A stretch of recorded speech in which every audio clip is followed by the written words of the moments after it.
Hey channel, Fernando from Sky-Fi Audio. So I've been giving it a lot of thought. I'm trying to understand where the Cornwalls fit within the Klipsch lineup. As you know, the LaScala is my absolute favorite, and there are two other speakers below it. There are the Heresys and the Fortes. So where do the Cornwalls sit? It's a curious question. They have the frontal area of a LaScala, so in a room they're not going to look that much different. Yet they played lower in the bass region than LaScalas, which is definitely a huge improvement or a huge benefit to it. But price-wise, they sit in a weird spot. There are about less than half of the LaScalas, yet they are able to do more bass than the LaScalas. And the cabinet, at least in a room, is going to look very similar. So how do you choose? Obviously budget-wise, right? If you only put together $60-something $100, the Cornwall is a formidable speaker. But man, it's hard to beat the top end of the LaScalas. It really isn't. That's full-size horn, same horn that you find in the Klipsch horns, is really hard to beat. You kind of almost wish the LaScala had a better bass response, and then there'd be absolutely no need for the Cornwall. So who's it for? I guess, and is there a hole in the lineup, in the Klipsch lineup? Should there be something between the Cornwalls and the LaScalas? Not quite sure, but we're going to dive deep on this episode. This is going to be the last of my Klipsch reviews. I know you guys want to get back to some vintage gear, but I promised I would review the heritage line that we stock here at Sky-Fi. So this is the last of the Klipsch reviews. So hang in there. It's going to be about 20 minutes. We're going to dive deep, figure out what the Cornwall is about. All right, if you're into the whole Klipsch heritage line, I've got videos I'm going to link below for the Scalas, the Fortes, and the Heresys. So please support the channel, like and subscribe as always. You guys are great fans. I really appreciate your encouragement. The first thing to notice is that the Cornwalls here are sitting on the floor while the Scalas are on these little sort of custom casters that we do. So they are about the same height. Even though those Scalas look a little taller. They're about the same width, but big difference in depth. If you have a limited room, the LaScala is going to jut pretty far into the room. Look at this. That's almost 2 feet into the room, while we're looking more like 13, 14 inches for the Cornwall. So that's one reason not to do LaScalas. If your room is sort of limited and you need something with a smaller footprint, definitely the Cornwall is the way to go. But in terms of frontal impact, if you can afford this LaScala, that's always going to be the right speaker. Even though the rating on the spec sheet is low, or not that ambitious, it says it's 50 hertz for bass, they have a tremendous amount of impact. And that's because of the folded horns. So don't be fooled by just the specifications. You've got to hear a pair of LaScalas. Some people that don't go, oh no, the bass, it's just not going to have enough bass, you're going to need a subwoofer. I challenge that. Unless you've heard him, and you've heard him in a good setup, you really are in no position to state that. So the Cornwalls do go, in fact, a lot lower. I think another 20 hertz or so. Let's see what they claim officially. Yeah, they're saying that frequency response is down to 34 hertz, so quite a bit of difference. And that's because of the woofer and the cabinet itself, the sort of vented, ported front cabinet. So quick specs here. Frequency response is 34 to 20 kilohertz. Sensitivity is 102 dB. So in good old Klipsch heritage fashion, super high efficiency speaker, which means that we can drive it with a little bit. Now they're saying power and handling is 100 watts to 400 watts. I'll never understand that specification. You know, we've driven these babies very, very well with 10, 12, 14 watts. So to state that these need 100 watts, I'm not quite sure. I've got to ask somebody. And I don't know what you would do with 400 watts in these. That'd be kind of a waste of energy. Maximum SPL 119, which is enough to destroy your hearing if you're not careful. Impedance, nominal impedance is at 8 ohms. Now the crossover points are at 5,000 hertz and 700 hertz. Nothing outstanding there. The high frequency driver is the K107. The titanium compression driver for the highs. This K702 at 1 3/4 inches for the mid-range horn, and the woofer is at K33, so that's a 15-inch fiber composite woofer. Nothing extraordinary. We've seen this sort of driver complement in other Klipsch, at least the woofer and the tweeter. I think this is the only time they've used this mid-range. And that mid-range has this Tatrix sort of geometry on it that's supposed to be the cat's meow. Dual binding points, so you can bi-wire them just like all the other Klipsch Heritage. Height's 38, width is 25, depth is 15, and they weigh in at 100 pounds, or 95. So it's a manageable speaker, a lot lighter than LaScala, which is a two-man lift. The Cornwalls, you can kind of wiggle them into position on your own. And you can also unbox them on your own. I unboxed a set of these the other day in record time. I think it took me maybe 15, 20 minutes. They're easy to unbox as one person. You kind of just shimmy them into the final location. So that's kind of nice. I'm highly impatient when I do installs, and getting help sometimes is difficult. Finishes are the black ash, the walnut, and the natural cherry. This is the walnut. I absolutely love this finish. As you can see, I got the Scalas in the same finish.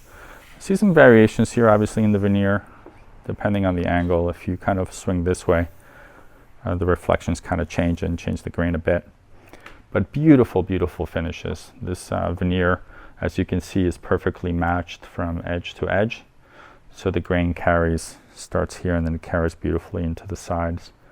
And also from speaker to speaker. You see these two knots right here with a third one right between it?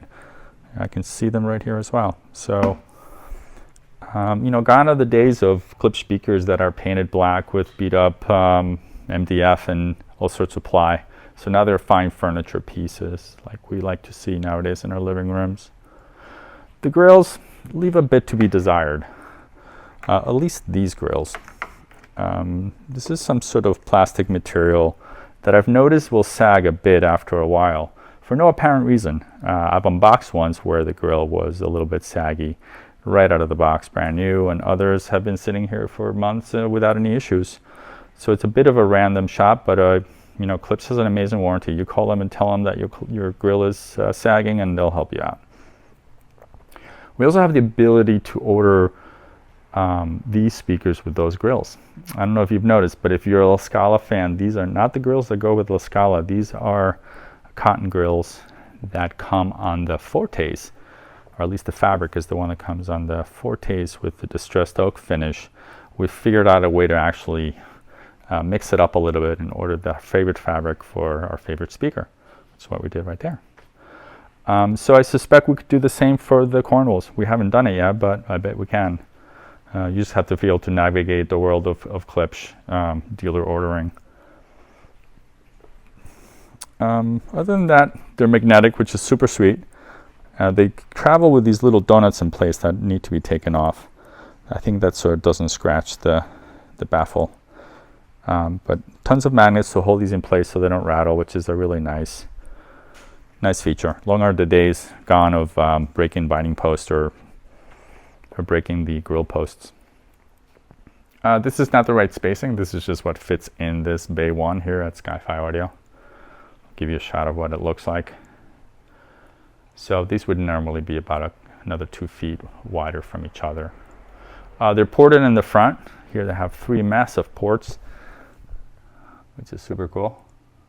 So that means we can push them back against the wall. People ask that all the time, right? If you got a big speaker like this, you kind of don't want it in the middle of the room. You want it flanking your furniture. You know, so if this was the piece of furniture, you kind of want the speaker right next to it. So the Cornwalls will allow you to do that. There's no ports in the back, so perfect for that purpose.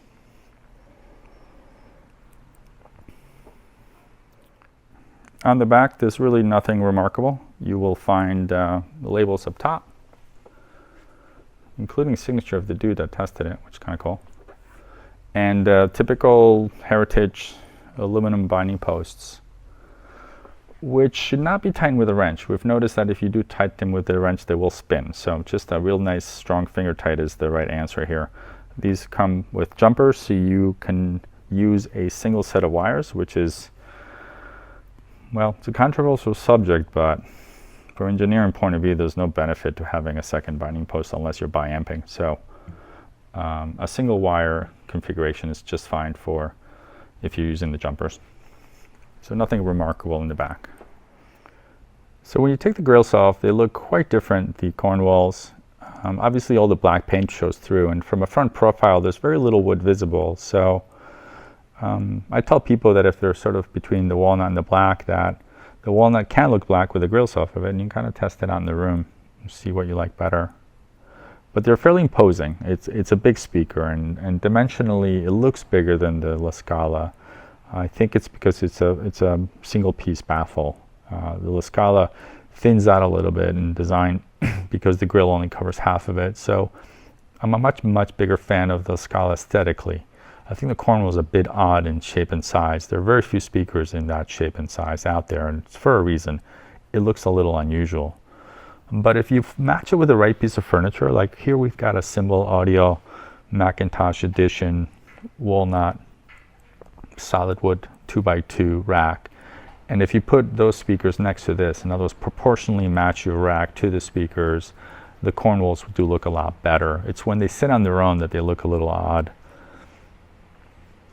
And they do come in matched pairs, so even though it doesn't matter which goes on the left and which goes on the right, they do come in matched pairs, and that's for the veneer, so that the veneers match, as I showed you a bit earlier. And so as we like to hear, these are domestically made. These are manufactured in the United States, but there's got to be a little asterisk there, which means that some of the components are going to come from overseas. And I'm not quite sure which ones, but it's very possible that there might be a component on the PC board, on the crossover, that may be from other parts of the world.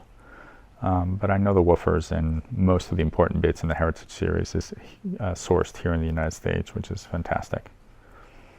And that speaks to its quality and its backing. You know, they come with a 3-year warranty, which is kind of nice for a speaker like this.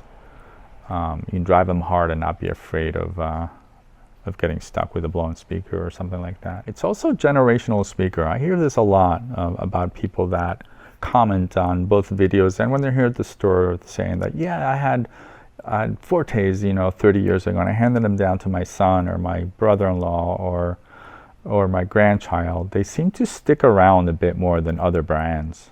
I suspect in the UK that happens with, you know, Bowers & Wilkins and Kevs. But in the United States, this is your quintessential hand-me-down speaker. It's too good to get rid of.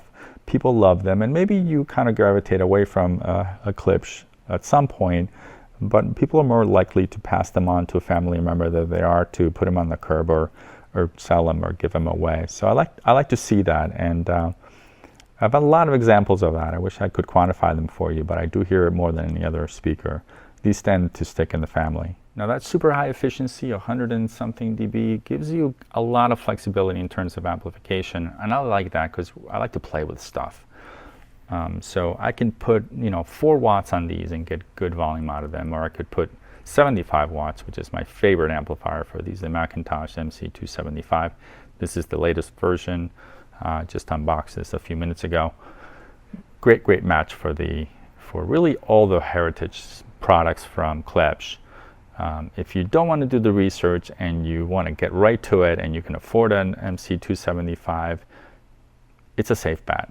You know, I've heard dozens and dozens of combinations of amplifiers, and this is really the no-brainer. It's super reliable. It's still being made here. It's well supported. Comes from a wonderful brand. And it has heritage on its own. The 275 has been made for 50, 60 years at this point, if not more. So if you want a shortcut to picking an amplifier, that's a safe bet right there. But there are lots of choices. I've used a vintage solid state from Pioneer and Sony with success. I've used the MC275 in monoblock configuration, which is even nicer. Get a little bit better imaging. Here's a McIntosh 75. So it's essentially a monoblock, one per speaker. And then tube gear from Conrad Johnson. Both of these Premiers, Classic 120. Great match for that as well, and also American-made stuff. And then if you're into integrated amplifiers, there's tons of great choices from McIntosh. Here's an 8950 down there, and all the way across there, the MA352. That would also be on the higher side of your power requirement, but a nice combination and an easy solution for that. And then looking over here, I've got a pair of Quicksilver 300B push-pull configuration amplifiers. These are probably 20, 30 watts. That goes well with them. MC240 from McIntosh, and check these out. It's a little bit disproportionate price performance, but we've got a single triode Jadi 845. So this is 15 watts out of a single tube right here. That's a neat combination as well. And so I'm not saying you should go out and buy these $20,000 Jadi amps, but what I'm saying is 15 watts is enough to drive the Cornwall. So that flexibility is endless and really makes it for a much more fun experience. And then on solid state, you can stay small. You don't really need anything very powerful. So any of these little amps sort of from the 70s and 80s from McIntosh, right here we've got a, what is that? I can't see. It's a 2505. That'd be killer. And if you're in a budget, here's an MC 2100. This is a solid state version of an amplifier that also been making forever. That would be a really neat match for us well. And then from the integrated point of view, it opens up to a bunch of really low power integrated amplifiers. You know, we've got here a Fisher 500C. That would be plenty of power. I've got a Yamaha CR 2020 and this other Fisher here, which is a X202B. So lots of options amplification wise. So you're going to be a little disappointed if you expect me to play these. A couple of things happen in terms of reproducing the sound is that YouTube is not a good medium for expressing what a speaker sounds like in my space. By the time it makes it through all the equipment here and then all the equipment on your end, it's really not a representation of what they sound like. The other thing is I like to monetize these videos to pay for the time we spend, and the second I put music on here, I'll get copyright violations. So sorry about that. But let me tell you about it because I've got some experience with these, quite a bit of seat time. They don't shine like the LaScalas do at the high end, and that's understandable. The size of the mid-range horn and the tweeter, or at least the mid-range itself, is a fairly significant downgrade. But it's made up by the amount of bass. I mean, these have copious amounts of bass. So if you want a real punchy rock and roll speaker, this is going to make you pretty happy. So ultimately, I don't think it's about whether the Cornwall is right for you. It's really whether the Heritage series from Klipsch is right for you. It's the only brand that we carry here brand new at Sky-Fi Audio, and it's for a reason. We absolutely love it. And I'm going to try to distill it down for you. If you like analytical speakers, if you want a true exact replication of the recording, these are not for you. You know, go with Wilson, go with Bowers & Wilkins, Focal. There are tons of brands who'll do that. These are hyper realistic speakers that are able to be super true to the recording, which for me is a bit of a shortcoming. You know, as humans, I like things embellished, and the Klipsch do exactly that. They embellish the sound in a controlled way. That's not crazy stuff, but it's more of a control embellishment, more likely or more akin to a concert setting. So I've never been as close to a jazz lounge as I have been in my house with Klipsch speakers. There's no substitute for that. You put a three-piece jazz band on Scalas or Cornwalls, and it is absolutely glorious. I'm talking about hair racing, in the back of your neck, your hair will race out of, you get goosebumps. At least I do when I put in a really good live recording. Same for, you know, big bands or rock concerts. There's really no better speaker for that. So if you want to reproduce the live setting, this is for you. If you want to reproduce the studio setting, this is not for you. You're going to find little bits and pieces that aren't as true as they should be. So I'll leave that up to you, you know, which camp you fall on, you know. And it's sort of like similar, I don't know if you've been to a Best Buy or one of these box stores where they sell TVs, where they've got a huge wall of you know, LED and all LED TVs. And they've got them set to this true motion mode where the refresh rate is super high. And you look at those TVs and you say to yourself, wow, look at that picture. That's really impressive. But then you look at the window and you're thinking, well, that's not what the real world looks like when I look at the window. It's impressive, but that's not what the real world looks like. And that's what I feel a lot of modern speakers have nowadays, is they've gone hyper-realistic and they've sort of detached from reality. And that's why I gravitate towards vintage speakers and vintage sounding speakers like the Heritage from Klipsch. So my 2 cents on this. I hope you've enjoyed the video. I do encourage you to please like and subscribe, and also subscribe to our email blast on our website, skyfiaudio.com. We've got at the bottom of the page, you can subscribe to our email blast where we send every Friday and Tuesday what is arrived here at Sky-Fi. We sell hundreds of pieces of vintage cool gear. So if you want to be in the know and you want to see something as soon as it arrives, subscribe to our mailing list and we'll hit you up every Friday and Tuesday. And hey, thanks for watching. Please leave a comment. Tell me which is your favorite of the Heritage. I like to hear specifically what people like, and more importantly, what amplifier you are using with them. There's been a lot of talk on the chat groups and on the comments on my videos about the perfect amplifier for Heritage, and I'd love to hear from you what you're using and what the good and the bad comes with it. So stay in touch. I appreciate you watching, and thanks for the support.